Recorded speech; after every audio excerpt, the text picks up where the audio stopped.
The dust floated in the pale blue light as Hyunwoo carefully brushed away centuries of dirt from the ancient stone tablet. His 6 arms moved with practiced precision, each holding a different tool. The archives beneath Nexus Prime were vast and mostly forgotten. Most researchers preferred the digital libraries above ground, but Hyunwoo loved the mystery of physical artifacts. His species, the Veltari, were natural archivists. Their multiple limbs and patient nature made them perfect for delicate work. But Hyunwoo was different from his colleagues. While they cataloged known histories, he searched for the unknown. The tablet was unlike anything he had seen before. The material was not from any known world, and the writing style was completely foreign. Strange symbols covered its surface, carved deep into the stone. Some looked almost familiar, like corrupted versions of old Galactic Standard script. "Still playing with rocks, Hyunwoo?" called out Nara, another researcher. Her green skin shimmered as she walked between the tall shelves. "The council wants the quarterly reports finished." "This is different," Hyunwoo said, not looking up from his work. "Look at these markings. I think they might be really old. Maybe older than the council itself." Nara laughed. "Nothing is older than the council. They have ruled the galaxy for 3,000 cycles. Everyone knows that." But Hyunwoo was not convinced. He had found the tablet in a section marked as pre-council artifacts. Most scholars believed this section contained only primitive tools and outdated star charts. Yet, this tablet felt important. Over the next few days, Hyunwoo worked to translate the strange writing. He used every database and translation program available. Slowly, words began to make sense. The tablet spoke of travelers from a distant world. It mentioned beings who could adapt to any environment and never gave up when faced with danger. The more he translated, the more excited he became. The tablet described a species called humans. According to the text, these humans had once traveled among the stars.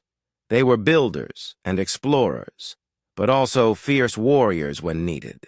The tablet claimed they could survive in places that would kill most other species. Most interesting was a word that kept appearing: determination. The translator could not find an exact meaning in any known language. The closest match was stubbornness, but that did not feel right. The context suggested something much stronger. Hyunwoo found more fragments in the archive. Each piece added to the story. Humans apparently formed strong bonds with other species. They would fight desperately to protect their friends, even strangers. One fragment described humans defending an alien colony against overwhelming odds, refusing to retreat even when their ships were destroyed. "Impossible," he whispered to himself. No species fought like that. War was rare in the galaxy, and when it happened, it was usually about resources or territory. Sensible beings retreated when they could not win. After 2 weeks of research, Hyunwoo requested a meeting with Elder Talvek, the council's chief historian. The old Zephyrian was known for his vast knowledge and skeptical nature. His blue-scaled face showed little interest as Hyunwoo spread the translated fragments on his desk. "Legends," Elder Talvek said after reading through the material. "Entertaining stories, but nothing more. Every culture has myths about perfect warriors and noble heroes. But the consistency across multiple sources," Hyunwoo argued. "And the detail. This is not mythology. These are historical records." "Historical records of impossible beings," the elder replied. "You claim these humans could breathe different atmospheres, eat various foods, and survive extreme temperatures. No species has such adaptability. What if they did exist? What if they were real?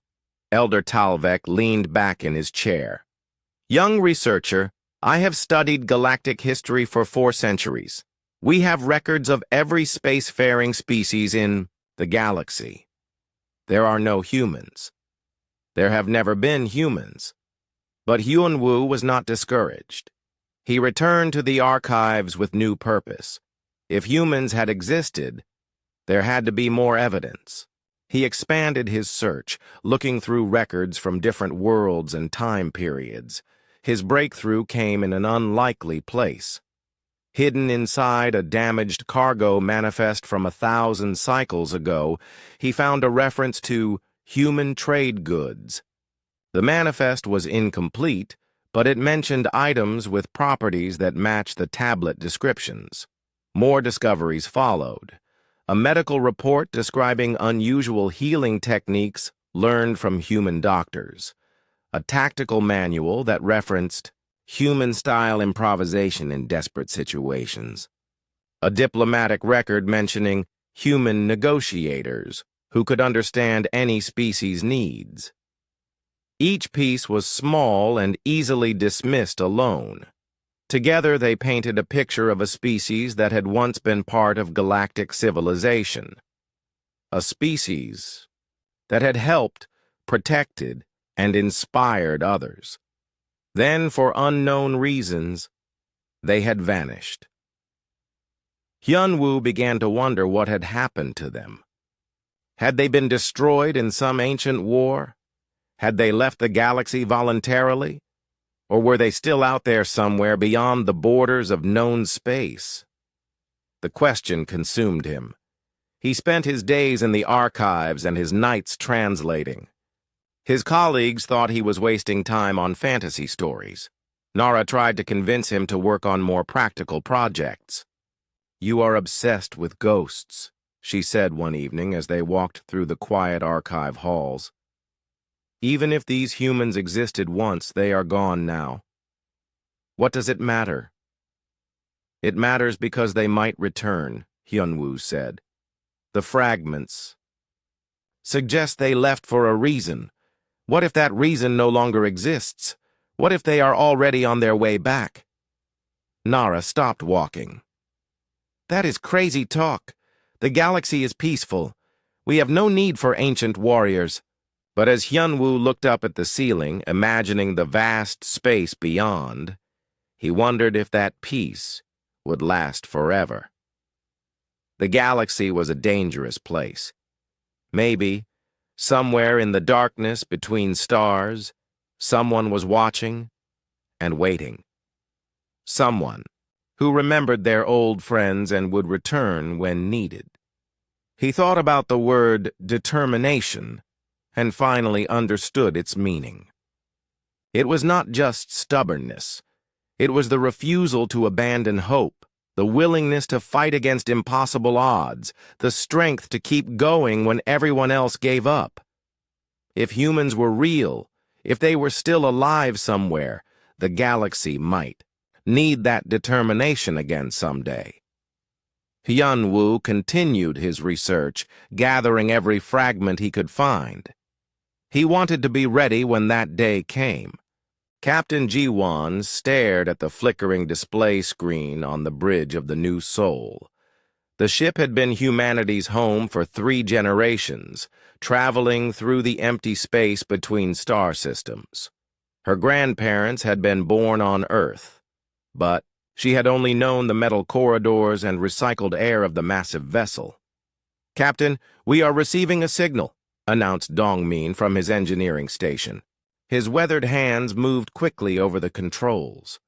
At 60 years old, he was one of the oldest crew members still on active duty.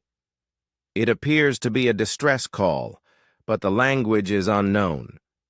Ji-won moved to look over his shoulder. The signal was weak and broken, but definitely artificial. After decades of listening to empty space, any sign of intelligent life was exciting. "Can you clean it up?" "Working on it now," Dong-min replied. His fingers danced across the keyboard as he applied various filters and amplifiers. Slowly, the signal became clearer. Even though they could not understand the words, the panic in the voice was obvious. Someone was in serious trouble. The signal repeated every few minutes, growing weaker each time. "Hana, report to the bridge," Ji-won called over the intercom. Dr. Hana was their xenobiologist, though she had never actually studied alien life.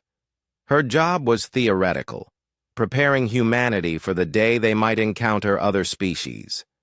Hana arrived quickly, her dark hair tied back and her tablet computer already in hand. She was younger than Ji-won, part of the ship's third generation, but she was the smartest person on the new Sol when it came to communication and languages. "What do we have?" Hana asked, plugging her tablet into the bridge systems.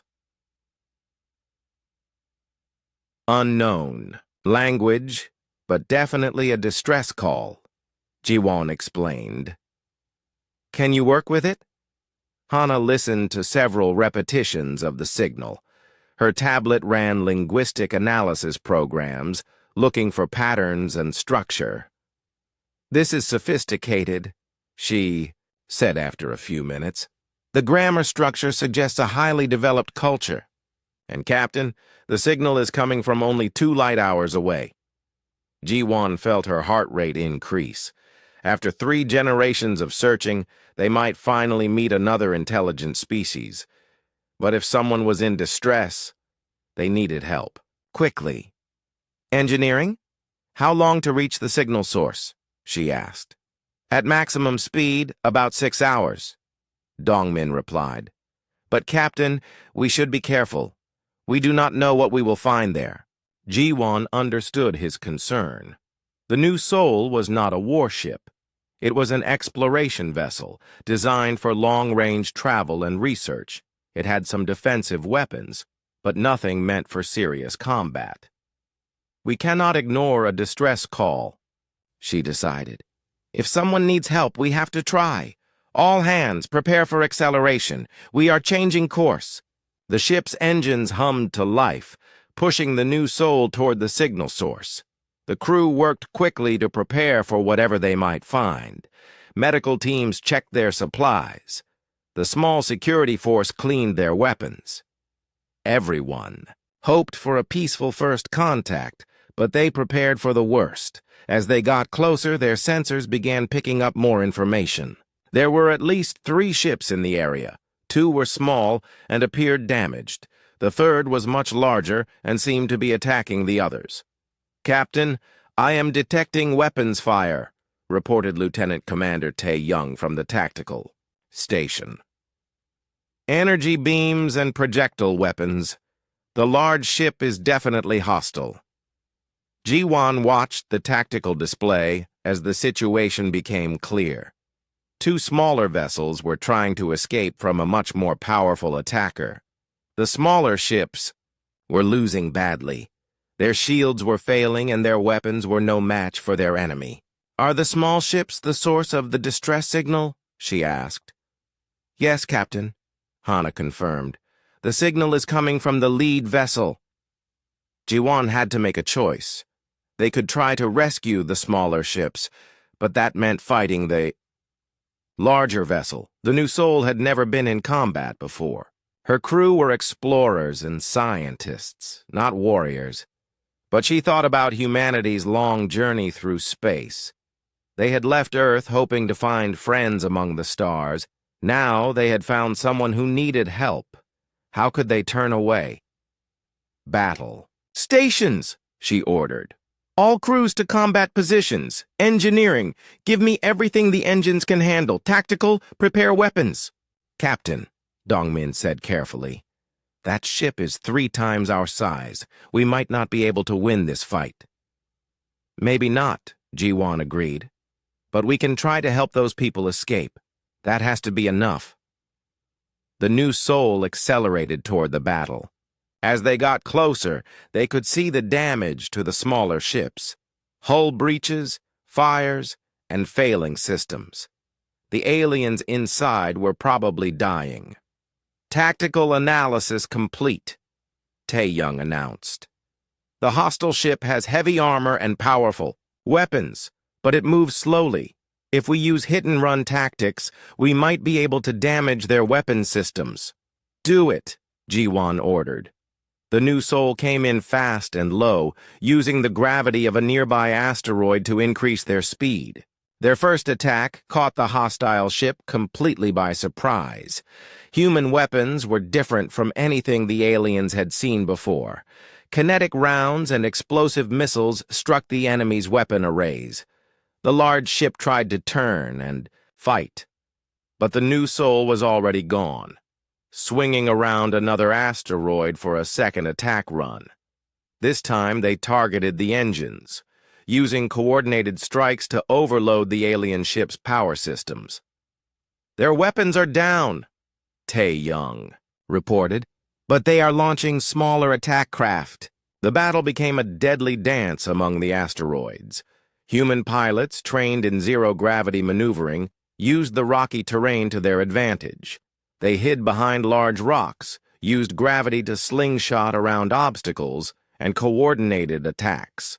That confused the alien fighters. What surprised the aliens most was the human willingness to take risks. When conventional tactics failed, the humans tried something completely unexpected. One pilot rammed his damaged fighter into an alien craft to save his wingman. Another used his ship's explosion to destroy an entire squadron of enemies. The alien crews had never seen such tactics. Most species fought according to established rules and retreated when victory became impossible. Humans seemed to ignore the odds completely. They fought as if failure was not an option.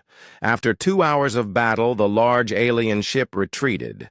Its weapons were destroyed, its fighters were gone, and its crew could not understand how such a small force had defeated them. The new soul had won its first battle through pure determination and tactical innovation. As the smoke cleared, Captain Ji-won opened a communication channel to the damaged alien ships. She did not know their language, but she hoped they would understand her intentions. "This is Captain Ji-won of the human vessel New Soul," she broadcast on all frequencies. "We are here to help. Please respond if you can hear this message." The response came quickly in broken but understandable galactic standard. "Human vessel, this is Captain Yeon-soo of the Veltari research ship Bright Star. We cannot believe what we just witnessed. Who are you people?" Supreme Commander Vashitok stood on the bridge of his flagship, the Dominance, watching the tactical displays with cold satisfaction. The attack on the Council colony had gone perfectly. The peaceful aliens had offered no resistance, and his forces had captured valuable resources and prisoners. But his victory felt incomplete. The reports from his subordinates troubled him. An unknown species had defeated one of his patrol vessels near the Outer Rim. These humans had used tactics no civilized species would consider, fighting with a savagery that reminded him of the old days when the Kethvar were still climbing out of their homeworld's volcanic caves. "Commander," his aide reported, "Emperor Kethmore wishes to speak with you." The holographic image of the Emperor appeared, his scarred face showing the typical Kethvar combination of intelligence and brutality. The Emperor had ruled the Kethvar Empire for 2 centuries, expanding their territory through careful conquest and intimidation. "Vashtok, I have read your reports about these humans. They concern me. They are just another weak council species. My Emperor. Their tactics were unusual, but they cannot stand against our full fleet." Emperor Kethmore leaned forward. "Do not underestimate unknown opponents. Our scouts report that more human ships have arrived in Council space. Large vessels heavily armed. This could complicate our plans." The Emperor was right to be concerned. The Kethvar had spent decades preparing for their conquest of Council space. They had built massive fleets in secret, developed new weapons, and planned coordinated attacks on every major Council world. The peaceful aliens would surrender quickly once they realized resistance was hopeless. But humans changed the equation. If they were as dangerous as the reports suggested, they might convince the Council to fight instead of surrender. What are your orders, my Emperor? Send the Council an ultimatum. They have 10 solar cycles to surrender these humans to us for punishment. If they refuse, we will begin the systematic destruction of their worlds. Vashtok smiled. It was a clever plan. The Council would never sacrifice an entire species to save themselves, but the ultimatum would force them to make an impossible choice. Either way, the Kethvar would have justification for total war. Meanwhile, on Nexus Prime, the Galactic Council chamber had become a scene of chaos. Representatives shouted at each other in dozens of languages while translators worked frantically to keep up. The Kethvar ultimatum had arrived that morning, and nobody knew how to respond. "We cannot hand over the humans," declared Counselor Harmony of the Zalani. "It would violate every principle we stand for." "Then we condemn every world in Council space to destruction," replied Counselor Nexus of the Draxon. "The Kethvar have been preparing for this war for decades. We have patrol, boats and trade vessels." Speaker Vorth called for order, but the arguing continued. Some species wanted to negotiate with the Kethvar. Others insisted that surrendering to threats would only encourage more aggression. A few suggested that the Council should exile the humans to avoid war altogether. Ambassador Sung Ho sat quietly through the debate, listening to the various arguments. Beside him, Mi Young took notes on the different positions and the species that supported them. They had expected this reaction, but hearing it still hurt. Finally, Sung Ho requested permission to speak. The chamber gradually fell silent as he stood. "Honored Council members, we understand your difficult position. Humanity did not come here to bring war to your peaceful society. If our presence endangers innocent lives, we will leave immediately." This statement caused another wave of arguments. Some counselors seemed relieved by the offer, while others protested that abandoning allies was equally wrong.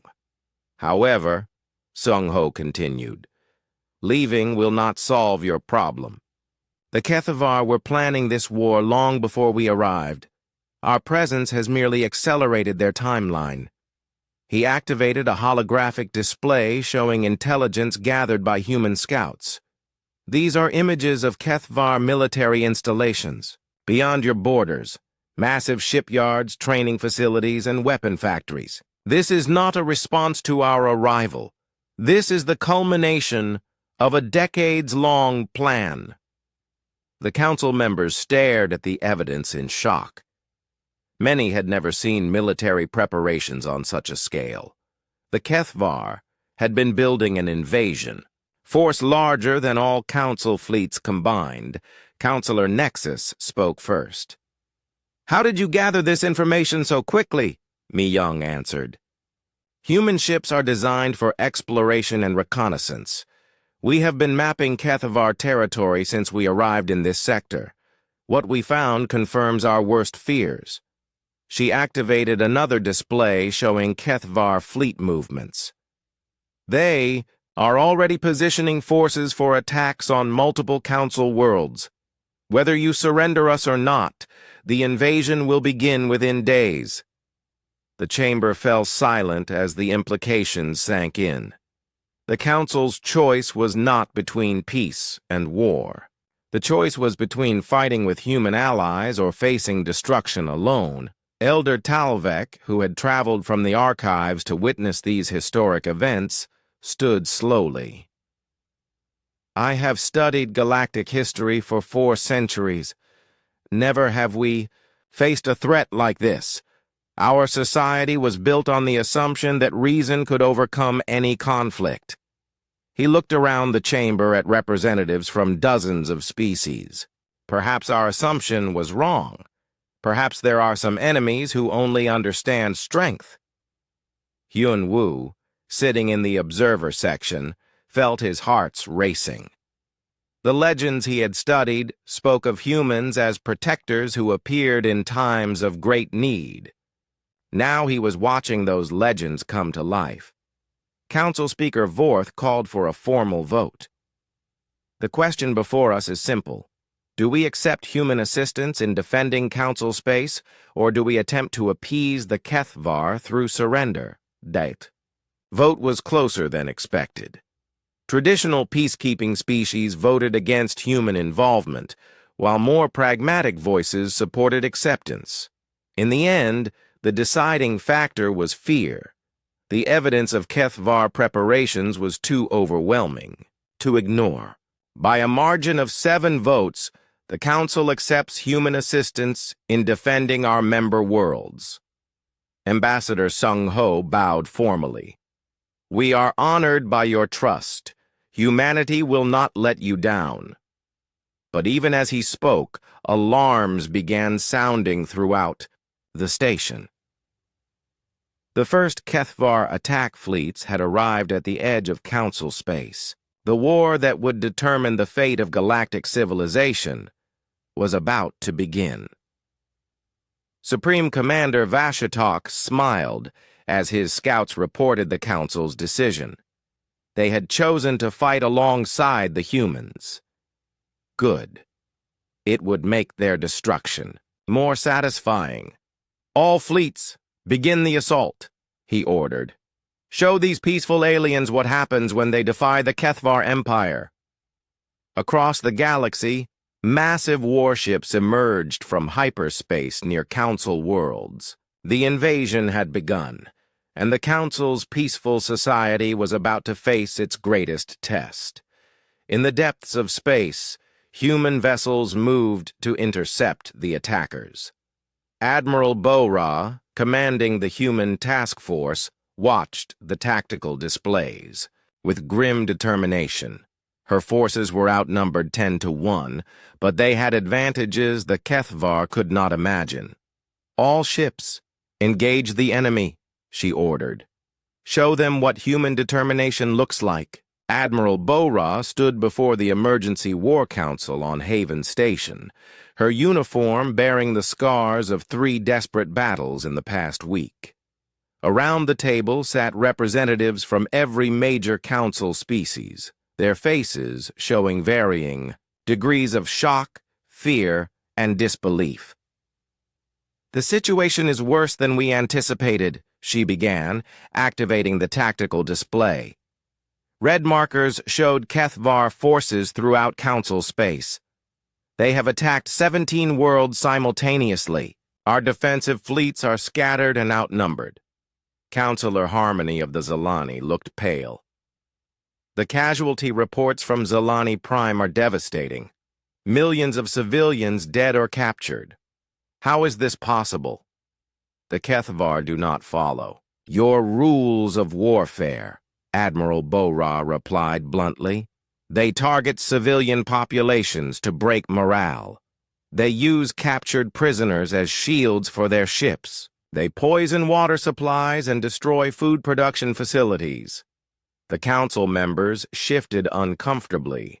Many had never heard such detailed descriptions of military brutality. Their species had known peace for so long that war seemed like an abstract concept. Captain Tai-il, commander of the human cruiser Busan's Pride, stepped forward. Admiral, we have confirmed reports from the Kepler system. The Kethvar are using civilian transports as decoys for their military vessels. What does that mean?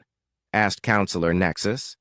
It means they fill cargo ships with explosives and send them toward our forces looking like refugee vessels, Admiral Bo-Ra explained. When our ships move to rescue the civilians, the ships explode. The chamber fell silent. Several council members looked sick. The idea of using innocent lives as weapons was beyond their understanding. "This is monstrous," whispered Speaker Vorth. "How do we fight an enemy with no honor?" "The same way humans have always fought," said Councillor Jae-hyun, the human representative. "We adapt. We overcome. We refuse to give up." Dr. Min-kyu, the Council's chief military advisor, stood nervously. His species, the Aquarians, had not fought a war in over 1,000 years. "Admiral Bo-ra, our military analysts have reviewed your tactical proposals. They are concerning." "In what way?" "You suggest using asteroid fields as weapons, converting merchant vessels into combat ships, employing psychological warfare against enemy crews. These tactics violate numerous agreements about civilized warfare." Admiral Bo-ra looked around the table, meeting the eyes of each council member. "Civilized warfare is a luxury you can afford only when your enemy follows the same rules. The Kethvar have already proven they will not." She activated another display showing the aftermath of a Kethvar attack. Cities burning, refugees fleeing, bodies in the streets. "This is what civilized warfare looks like when only one side follows the rules." Captain Tai-il added his own evidence. "Yesterday we defended 3 council worlds using the tactics Dr. Min-kyu objects to. We turned a mining station into a weapons platform, used debris fields to hide our ships, and broadcast fake surrender messages to confuse enemy formations. The results?" asked Councillor Nexus. "We saved 2 million civilians and destroyed an entire Kethvar battle group with minimal losses." The council members exchanged glances. The humans were proving effective, but their methods challenged everything. The council believed about proper conflict resolution. Hyun-woo, now serving as a special advisor on human capabilities, spoke up. "The ancient records I studied mention this pattern. Humans do not fight for glory or conquest. They fight to protect others. Their tactics seem brutal, but they are always directed toward saving innocent lives." As if to prove his point, Dr. Soo-jin entered the chamber with her medical report. The human doctor looked exhausted after working non-stop to treat wounded civilians from the latest attacks.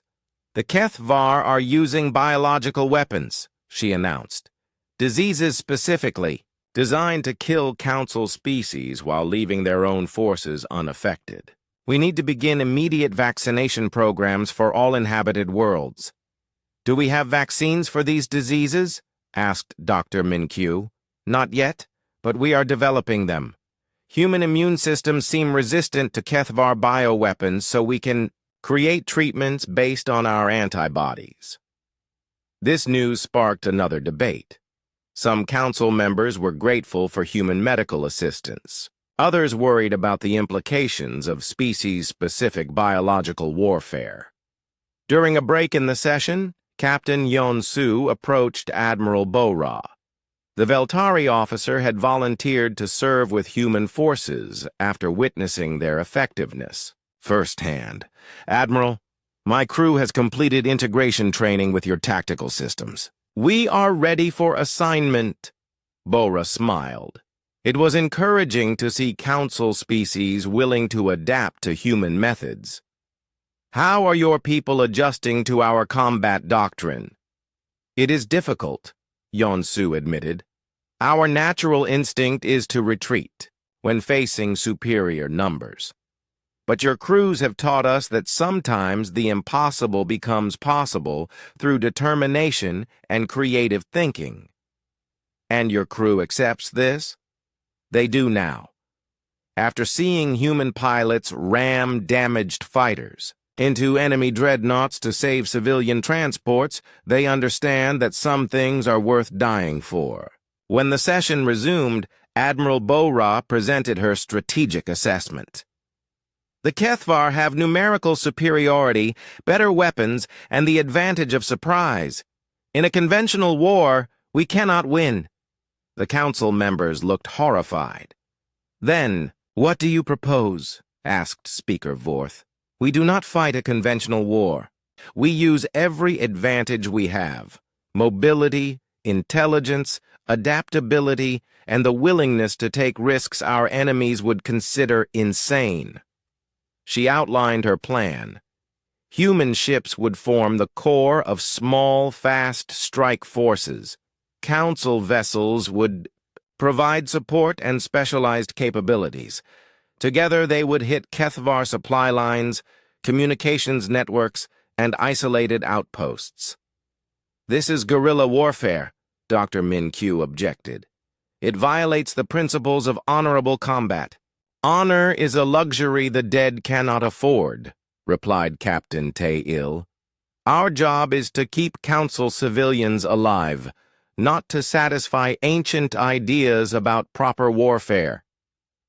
The debate continued for hours, but gradually the Council members began to accept reality. Their peaceful society was not equipped for the war the Kethvar had forced upon them. They needed to adapt or face extinction. The turning point came when reports arrived of successful human-led operations. Mixed crews of humans and council species had destroyed Kethvar installations, rescued captured civilians, and disrupted enemy supply lines. Most importantly, they had done so with minimal casualties on both sides. It appears that human methods, while unconventional, are effective, Speaker Vorth admitted reluctantly. Admiral Bora nodded. "We do not enjoy war, honored Speaker, but when war comes to innocent people, we will fight it with everything we have." The vote to approve human tactical doctrine was unanimous. For the first time in their history, the Council had chosen survival over ideological purity. As the meeting ended, Yunwu approached Admiral Bora with a question that had been troubling him. "Admiral, the legends say humans left the galaxy once before. If you win this war, will you leave again?" Bora looked out the viewport at the stars beyond. "That depends on whether the galaxy still needs us when the fighting ends. Humans do not seek to rule others. We only want to help them stay free." Outside the station, human and council ships formed into the first integrated battle groups in galactic history. The war was far from over, but the tide was beginning to turn. The massive ship emerged from hyperspace like a sleeping giant awakening from a long dream. The CHS Incheon was 10 times larger than any vessel the Council had ever seen, its hull scarred by decades of travel through the empty void between galaxies. Inside its vast corridors, 10,000 humans were awakening from deep sleep, their bodies slowly adjusting after 30 years in stasis. Fleet Admiral Chan Wu stood on the bridge, watching his fleet take formation around the flagship. Hundreds of ships stretched across space, each one carrying thousands of sleeping humans and the resources needed to support a galactic war. The fleet had been traveling since before the first Kethvar attack, awakened by automated systems when long-range sensors detected the threat to Council space. "Status report," he ordered, his voice hoarse from the awakening process. Commander Young Mai checked her displays. "All ships have successfully emerged from hyperspace. Medical teams report normal awakening procedures across the fleet. We have lost 3 vessels to mechanical failure during the journey, but the rest are operational." The Admiral nodded. Losing 3 ships out of hundreds was acceptable for such a long voyage. The humans had learned to expect some losses during their travels through the dangerous spaces between star systems. "Communications. Contact Admiral Bora's task force. Let them know the cavalry has arrived." When Admiral Bora received the message, she was in the middle of planning another raid on Kethvar supply lines. Her small force had been fighting desperately. For weeks, winning individual battles but losing the overall war. The arrival of the main human fleet changed everything. Admiral Chan Wu, this is Admiral Bo-Ra. We are very glad to see you. Likewise, Admiral. What is the tactical situation? Bo-Ra transmitted her reports quickly. The Kethvar had captured 12 Council worlds and were advancing on the core systems. Their forces outnumbered the defenders by massive margins, and their willingness to target civilians was breaking Council morale. We need more than warships, she concluded. The Council species are not prepared for this kind of warfare. They need training, equipment, and most importantly, hope. Admiral Chan Wu studied the tactical displays while his staff awakened from stasis and took their positions. The situation was worse than the automated systems had predicted, but not hopeless. The human fleet brought more than just weapons and soldiers. Begin deployment of support vessels, he ordered. Medical ships to Council worlds under attack. Engineering teams to upgrade their defensive systems, and I want our best instructors working with Council military forces immediately. The transformation of the war effort began within hours. Human hospital ships appeared in orbit around damaged worlds, their advanced medical facilities treating wounded civilians with techniques far beyond Council capabilities. Human engineers worked around the clock to upgrade planetary defense systems, turning peaceful worlds into protected fortresses. Most importantly, human instructors began training Council forces in tactics their enemies would never expect. Engineer. Kyung-Soo found himself working with a team of Zilani technicians on their homeworld. The peaceful aliens were brilliant scientists, but they had never designed weapon systems before. Kyung-Soo taught them to think differently about technology. This is a mining laser, he explained, pointing to a piece of industrial equipment. But with some modifications, it becomes a point defense weapon. The Kethvar will not expect industrial facilities to fight back. The Zilani engineer, Velhara, looked confused. But this violates the separation between civilian and military functions. The Kethvar already violated that separation when they started targeting civilians, Kyung-Soo replied. Now we need to protect your people with whatever tools we have. Within days, the Zilani homeworld was bristling with improvised defenses. Mining lasers became anti-ship weapons. Cargo transporters carried surprise attacks. Even civilian communication arrays were modified to jam enemy sensors. Similar transformations were happening throughout Council space. Commander Young Mi worked with multi-species crews, teaching them to coordinate attacks in ways that played to each species' strengths. The Draxan are natural warriors but lack tactical flexibility, she explained to a mixed group of officers. The Aquarians are excellent at sensors and communications, but avoid direct combat. The Veltari are perfect for repair work and technical operations. She showed them how to combine these capabilities. Draxan ships would engage enemy forces directly, while Aquarian vessels provided targeting data and electronic warfare support. Veltari repair teams would keep damaged ships fighting long enough to complete their missions. The key is integration, Young Mi continued. Each species does what they do best, but we coordinate everything for maximum effect. The new tactics proved devastatingly effective. Kethvar commanders found themselves facing enemies that fought in completely unexpected ways. What looked like a simple cargo convoy would suddenly transform into a coordinated attack force. Peaceful research stations would reveal hidden weapons and begin devastating bombardments. But the Kethvar were adapting too. Supreme Commander Vashtok received reports of human fleet movements and realized that the war had entered a new phase. They have more ships than we expected, his intelligence officer reported, and they are sharing their technology with Council species. Our advantages are disappearing. Vostok studied the tactical displays with growing concern. The humans were not just fighting the war, they were changing how the war was fought.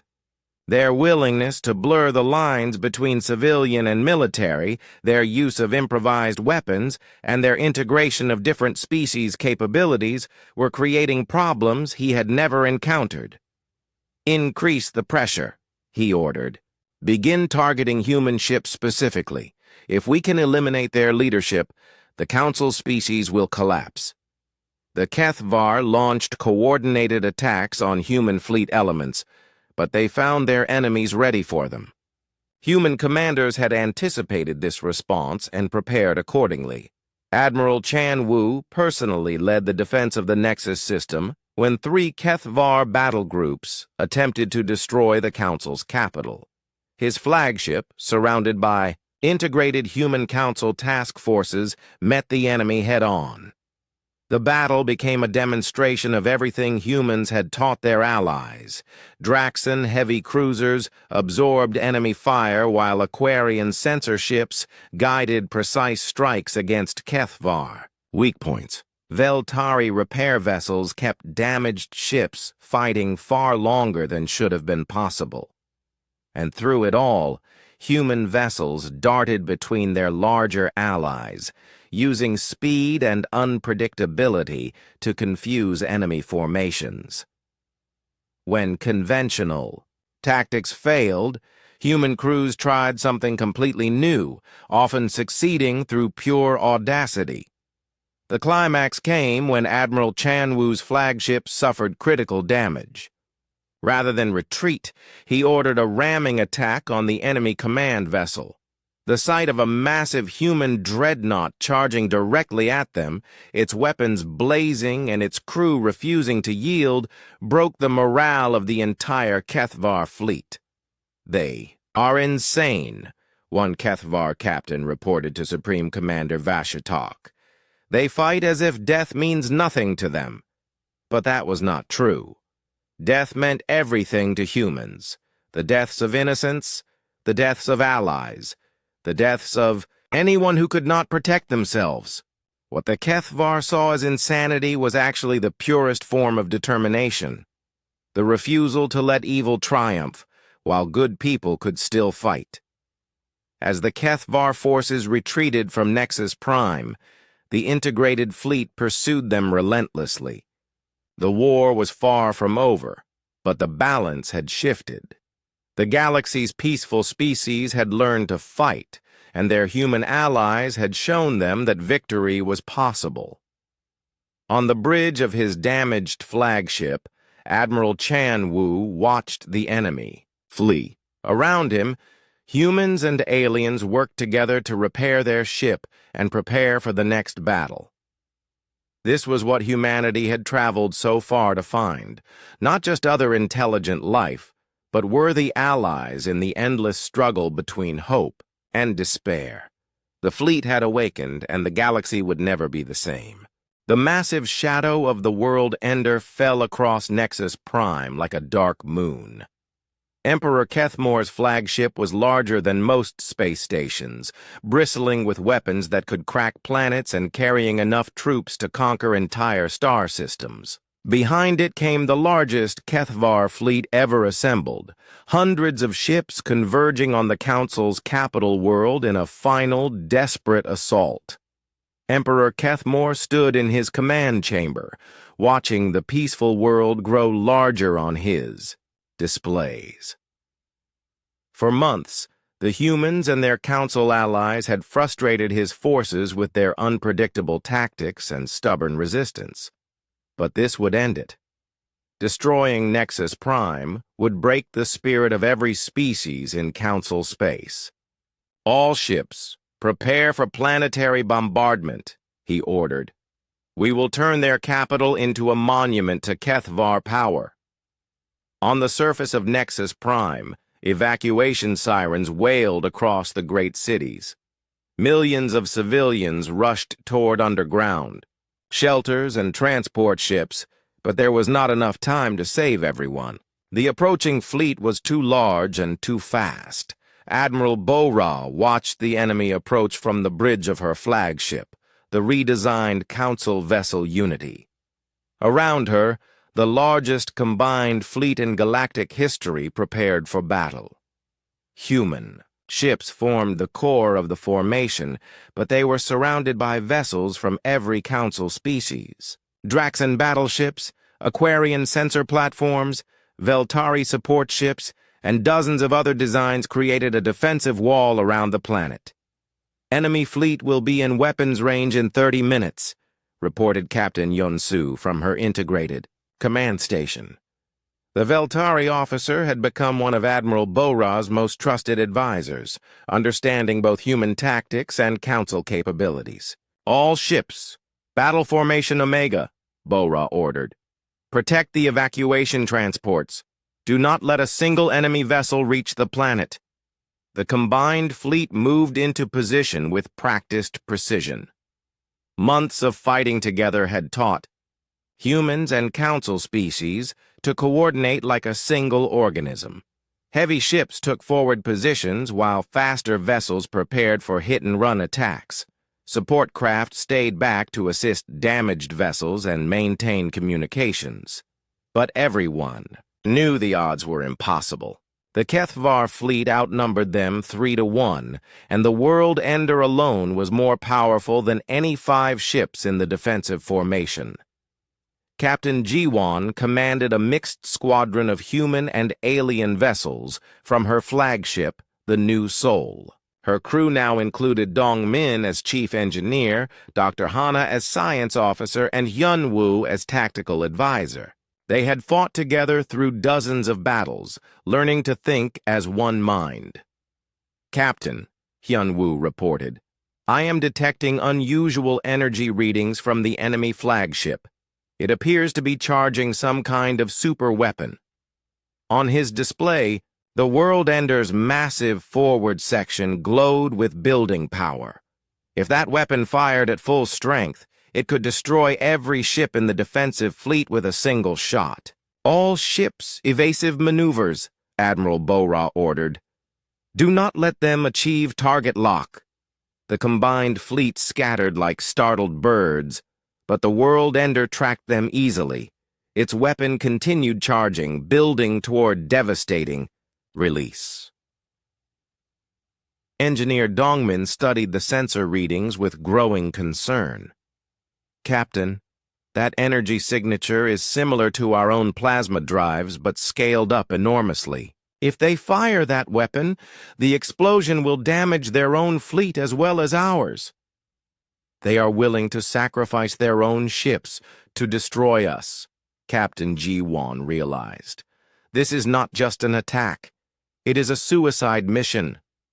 The revelation spread quickly through the fleet. Emperor Kethmore was so determined to break Council resistance that he would destroy his own forces to achieve victory. It was the final proof that negotiation with the Kethvar was impossible. "Then we make sure his sacrifice is meaningless," Admiral Bora declared. "All ships, implement Plan Desperate. Target the enemy flagship directly." Plan Desperate was the most dangerous tactic in the human playbook. Instead of trying to outfight a superior enemy, the entire fleet would focus on a single target, accepting massive losses to achieve one critical objective. It was the kind of plan that only worked when every crew member was willing to die for the mission. The combined fleet reformed into attack formation, with every ship pointing directly at the World Ender. They would charge straight into the enemy's strongest defenses, hoping to reach the flagship before its superweapon could fire. "All crews, this is Admiral Bora," she broadcast to the entire fleet. "Today we fight not just for Nexus Prime, but for the future of galactic civilization. The enemy has shown us that they will destroy everything rather than accept defeat. We must ensure they do not get that chance." The attack began with a coordinated barrage from every ship in the fleet. Thousands of weapons fired simultaneously, creating a wall of energy that lit up space like a new star. The Kethvar fleet responded, with their own barrage, and the space between the fleets became a storm of deadly light. Ships on both sides began dying immediately. Kethvar vessels, caught off guard by the suicidal directness of the attack, found their formations disrupted. Council ships, fighting with human determination, pressed forward despite taking massive damage. Captain Tai Il's cruiser Busan's Pride broke through the enemy line, its hull glowing red-hot from enemy fire. "Admiral, we have a clear shot at the flagship's weapon system," he reported. "Take it," Bora ordered. The Busan's Pride dove toward the world ender like a missile, its weapons targeting the massive energy buildup in the enemy ship's forward section. But Kethavar interceptors moved to block the attack, and Tai Il's ship took hit after hit. "Hull breach on decks 5 through 12, his engineer reported. "Main engines failing. We will not reach target range." "Then we improvise," Tai Il replied. He ordered his crew to abandon ship, then set the vessel on a collision course with the enemy flagship. The Busan's Pride's nuclear reactor, already damaged by enemy fire, would make an excellent bomb.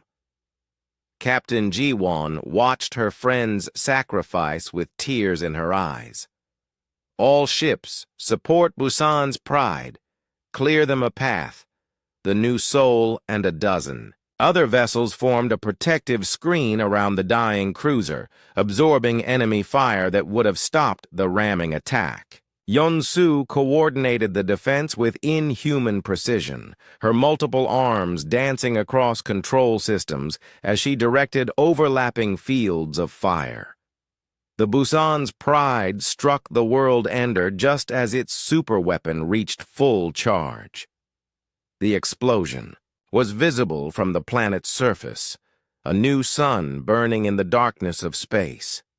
When the light faded, the enemy flagship's forward section was gone, and its superweapon was destroyed. But Emperor Kethmor was still alive, still fighting, still determined to destroy everything he could not control. "All remaining ships ram the enemy vessels," he ordered. "If we cannot have victory, we will have revenge." The remaining Kethvar fleet abandoned all tactics and charged directly at the Council forces. But Admiral Bora had anticipated this. Response: human engineering teams had been working throughout the battle to prepare a final surprise. "Execute Project Shockwave," she ordered. Throughout the defensive fleet, human engineers activated devices they had been installing for weeks. Gravity generators, normally used for artificial gravity inside ships, suddenly reversed their polarity and synchronized their frequencies.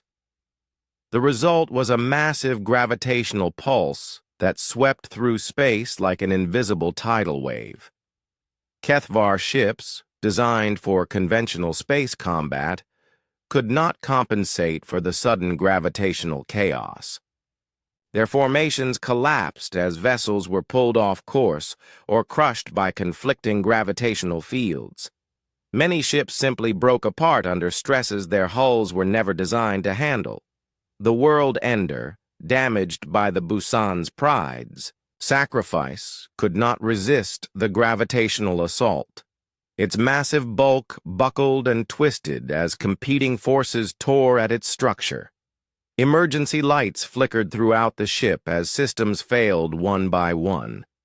Emperor Kethmor felt his flagship dying around him. In his final moments, he understood that he had underestimated his enemies completely. The humans and their allies had not just defeated his fleet, they had revolutionized warfare itself. "Impossible," he whispered as the world ender broke apart.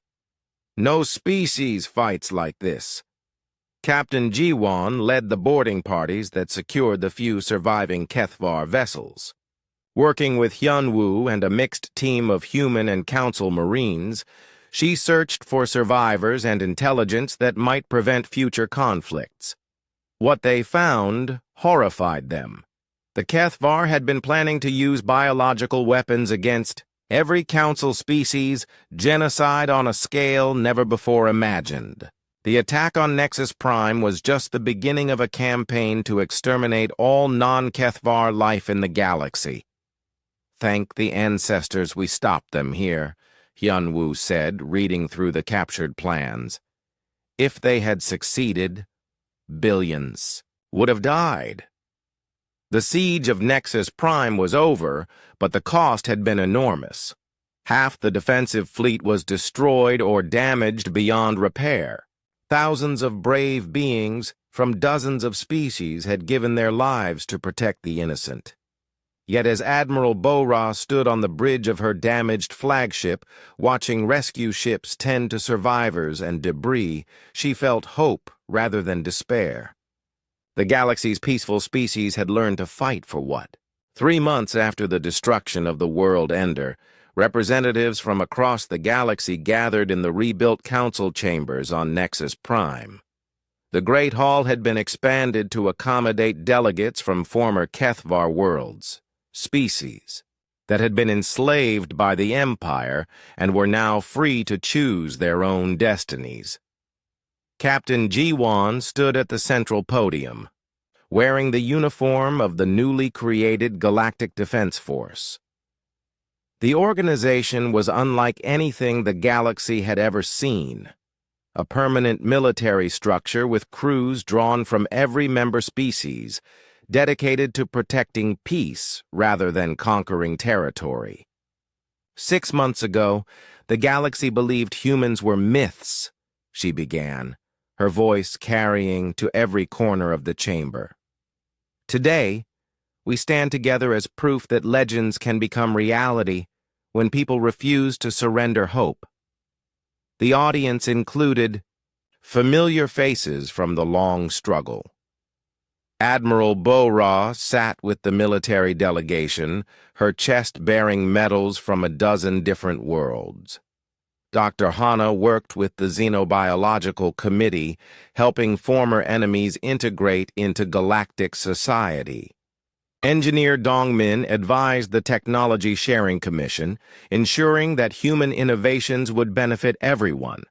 But perhaps the most important person present was Hyun-woo, now director of the Institute for Human Studies. His research had revealed the true scope of humanity's historical involvement in galactic civilization. The evidence was overwhelming. Humans had not simply appeared from nowhere. They had been part of galactic society before, leaving voluntarily when they believed their martial nature was no longer needed. "The ancient records are clear," Hyun-woo explained to the assembled delegates. 3,000 years ago, humans helped establish the early Galactic Council. They served as protectors and peacekeepers until the galaxy achieved stability. Then they left, promising to return if they were ever needed again. Elder Talvek, the historian who had once dismissed human legends as fantasy, stood to address the assembly. "I owe this chamber an apology. My skepticism nearly prevented us from recognizing our greatest allies when we needed them most." He activated a holographic display showing newly discovered archives from across the galaxy. Human influence can be found in the founding documents of dozens of civilizations. They taught us diplomacy, trade, and the principles of peaceful coexistence. When they left, they took with them not just their ships, but the memory of their presence. The revelation explained many mysteries. Why so many species had similar concepts of justice and protection, why council law emphasized the defense of innocent life above all other considerations, why the galaxy had enjoyed such unprecedented peace for so long. They programmed their values into our civilization, Elder Talvek continued. Then they stepped back to let us implement those values ourselves. Only when we faced extinction did they return to defend what they had helped us build. Ambassador Seung-ho rose to address the assembly. His months of diplomatic work had helped, integrate former Kethvar territories into the expanding council structure. Many species that had been enslaved by the Empire were now eager to join the peaceful galactic community. Humanity asks nothing for our service except the opportunity to continue serving, he said. We do not seek territory or tribute.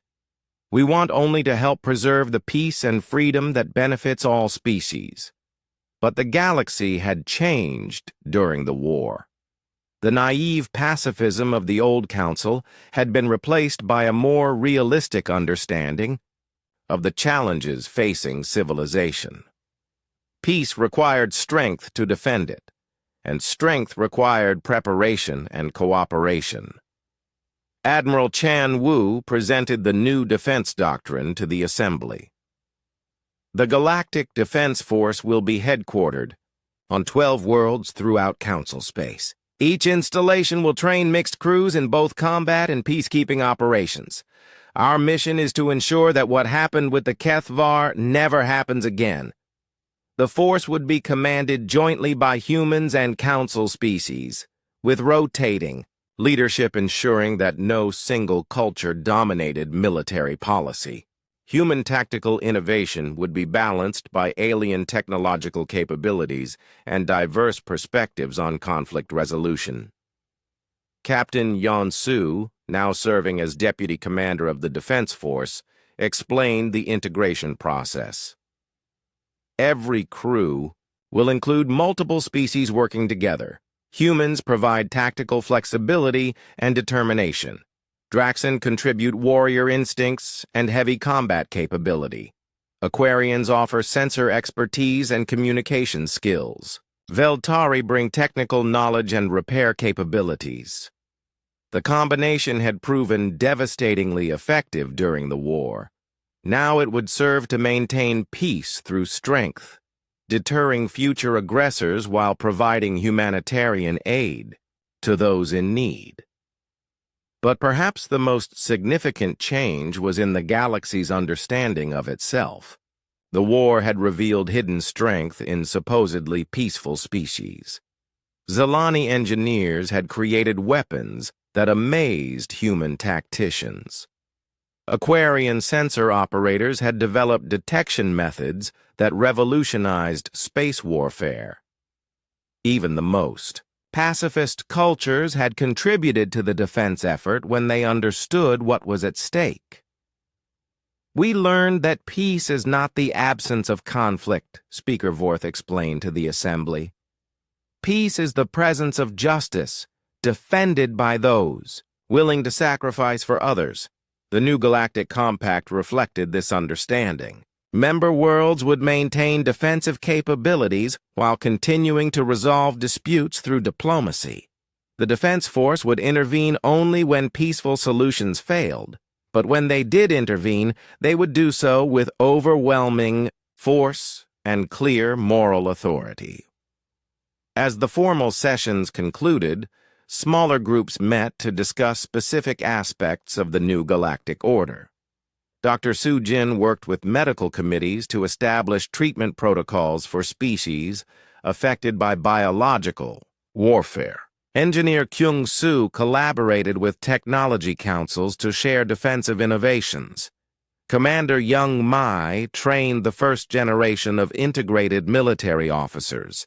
But the most meaningful conversations happened in quiet moments between individuals who had fought together.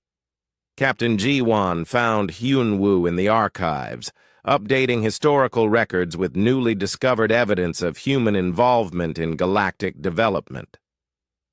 "Are you satisfied with what you found?" she asked. Hyun-Woo looked up from his work, his multiple arms pausing over various documents. "I am satisfied that truth has replaced legend. But I am more satisfied that the galaxy has learned to defend itself. The legends made humans sound perfect. Invincible warriors who never failed." "That was never true," Hyun-Woo replied. "The real humans are better than the legends. You are not perfect warriors. You are ordinary people who do extraordinary things when others need help. Outside the archives, construction crews worked to repair the last damage from the siege of Nexus Prime. Human and alien workers labored side by side, using techniques developed during the war to build structures stronger than anything that had existed before. The new buildings incorporated defensive features that were invisible but effective, ensuring that the capital would never again be vulnerable to surprise attack. Admiral Bora walked through the construction sites, observing the cooperation between species that had barely known each other a year ago. Her aide, a young Draxan officer named Krelthak, provided updates on Defense Force deployment. All 12 regional commands are operational, he reported. Response times to any point in Council space are now under 6 hours. No aggressor will have the luxury of surprise again. And the former Kethvar territories? Integration proceeds smoothly. Most species are grateful for liberation and eager to join Council society. There are some holdout groups, but they pose no significant threat. Bora nodded, satisfied. The military aspects of post-war reconstruction were proceeding well, but she knew the real test would come in years ahead, when the immediate memories of war faded and new generations took power. Would they remember the lessons learned in blood and sacrifice? As evening fell over Nexus Prime, a ceremony took place in the memorial garden created to honor those who had died defending the galaxy. Representatives from every species placed flowers native to their worlds at the base of a monument listing the names of the fallen. Captain Tai-Il's name was engraved near the top, along with thousands of others who had given their lives in the final battle. But the monument did not separate the dead by species or rank. Human and alien names were mixed together, reflecting the integration that had made victory possible. Admiral Chan Wu spoke for the assembled mourners. They died not as humans or Draxan or Veltari, but as defenders of civilization. Their sacrifice reminds us that some things are worth any price. As the ceremony concluded and delegates returned to their quarters, Captain Ji-Won remained in the garden with a few close companions. Dr. Hana, Engineer Dongmin, and Hyun Woo stood with her in a comfortable silence, remembering friends lost and challenges overcome. "What happens now?" Hana asked eventually. "The war is over, the galaxy is at peace, and humans are no longer legends. What is our role in this new era?" Ji-Won looked up at the stars, visible through the transparent dome that protected the memorial garden. Somewhere out there, other threats might be gathering. Other innocents might need protection. Other civilizations might be struggling to find their way. 3 months after the destruction of the world Ender, representatives from across the galaxy gathered in the rebuilt council chambers on Nexus Prime.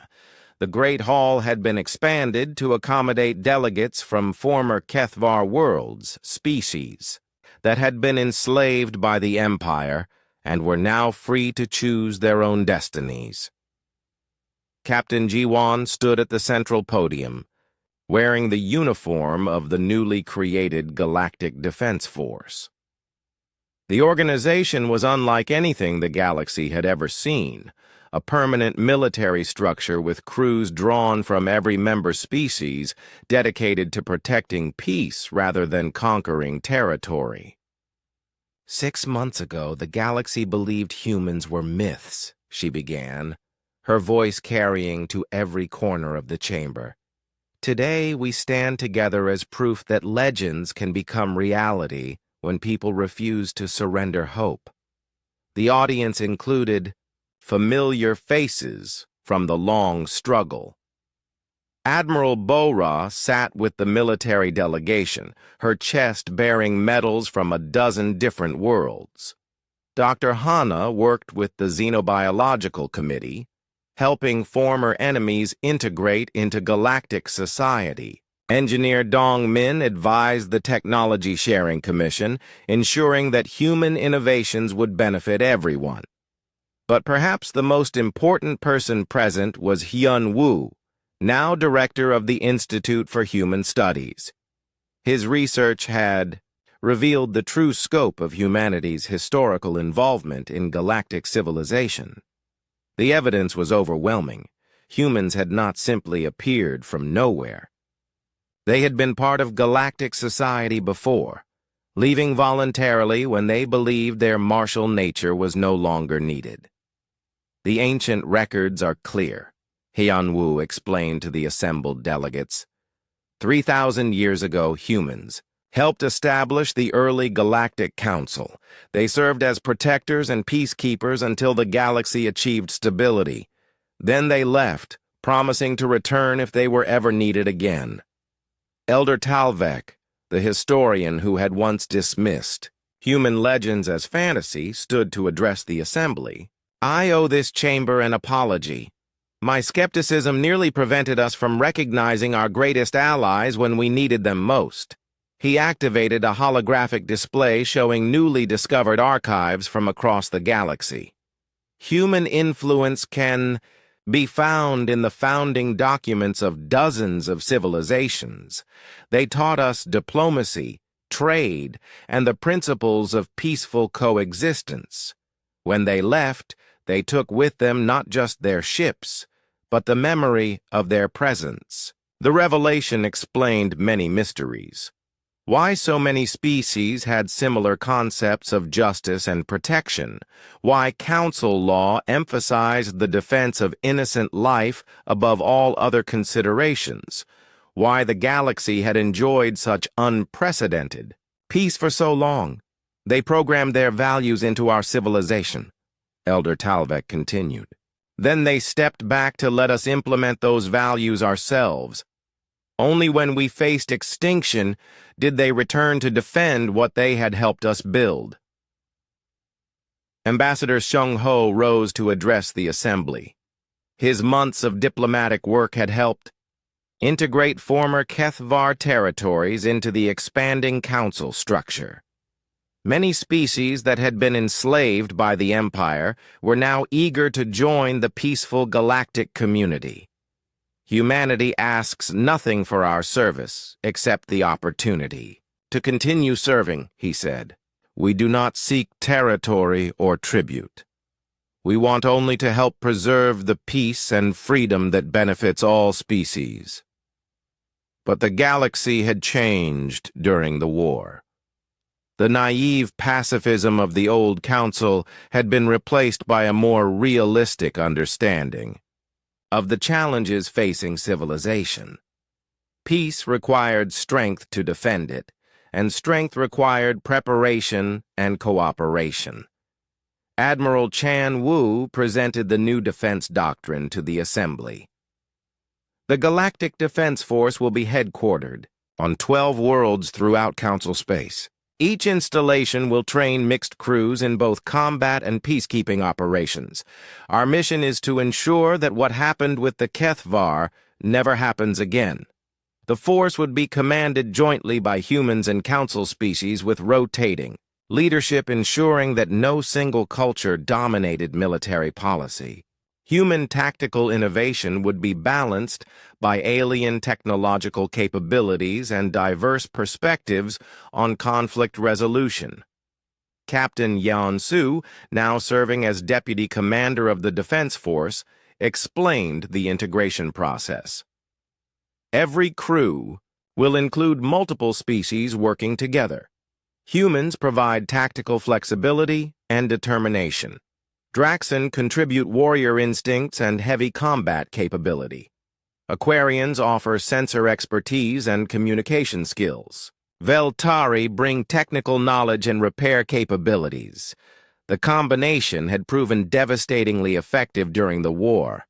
Now it would serve to maintain peace through strength, deterring future aggressors while providing humanitarian aid to those in need. But perhaps the most significant change was in the galaxy's understanding of itself. The war had revealed hidden strength in supposedly peaceful species. Zilani engineers had created weapons that amazed human tacticians. Aquarian sensor operators had developed detection methods that revolutionized space warfare. Even the most pacifist cultures had contributed to the defense effort when they understood what was at stake. We learned that peace is not the absence of conflict, Speaker Vorth explained to the assembly. Peace is the presence of justice, defended by those willing to sacrifice for others. The new Galactic Compact reflected this understanding. Member worlds would maintain defensive capabilities while continuing to resolve disputes through diplomacy. The Defense Force would intervene only when peaceful solutions failed, but when they did intervene, they would do so with overwhelming force and clear moral authority. As the formal sessions concluded, smaller groups met to discuss specific aspects of the new galactic order. Dr. Su Jin worked with medical committees to establish treatment protocols for species affected by biological warfare. Engineer Kyung-soo collaborated with technology councils to share defensive innovations.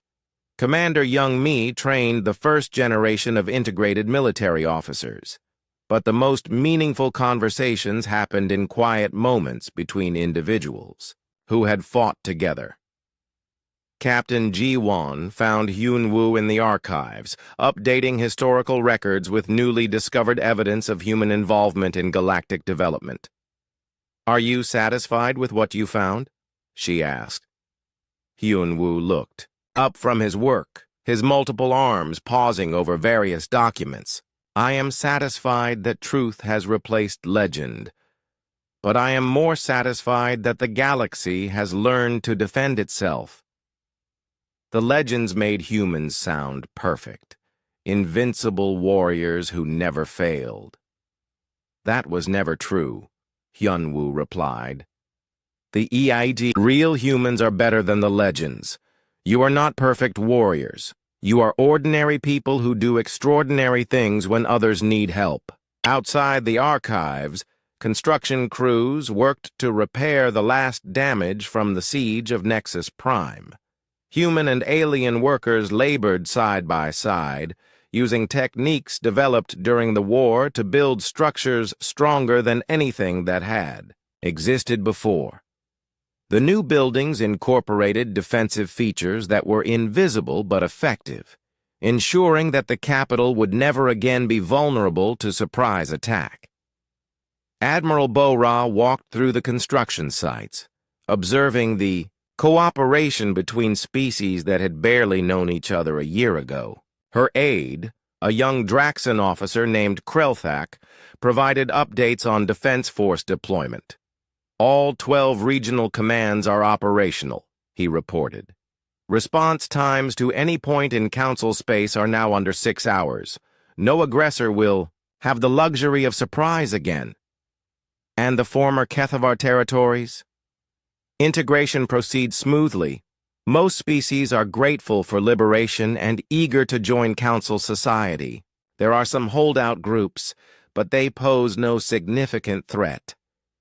Bo-Ra nodded, satisfied. The military aspects of post-war reconstruction were proceeding well, but she knew the real test would come in years ahead, when the immediate memories of war faded and new generations took power. Would they remember the lessons learned in blood and sacrifice? As evening fell over Nexus Prime, a ceremony took place in the Memorial Garden, created to honor those who had died defending the galaxy. Representatives from every species placed flowers native to their worlds at the base of a monument listing the names of the fallen. Captain Tae-il's name was engraved near the top, along with thousands of others who had given their lives in the final battle. But the monument did not separate the dead by species or rank. Human and alien names were mixed together, reflecting the integration that had made victory possible. Admiral Chan Wu spoke for the assembled mourners. They died not as humans, or Draxan or Veltari, but as defenders of civilization. Their sacrifice reminds us that some things are worth any price. As the ceremony concluded and delegates returned to their quarters, Captain Jiwan remained in the garden with a few close companions. Dr. Hana, Engineer Dongmin, and Hyunwoo stood with her in comfortable silence, remembering friends lost and challenges overcome. "What happens now?" Hana asked eventually. "The war is over, the galaxy is at peace, and humans are no longer legends. What is our role in this new era?" Jiwon looked up at the stars, visible through the transparent dome that protected the memorial garden. Somewhere out there, other threats might be gathering. Other innocents might need protection. Other civilizations might be struggling to find their way.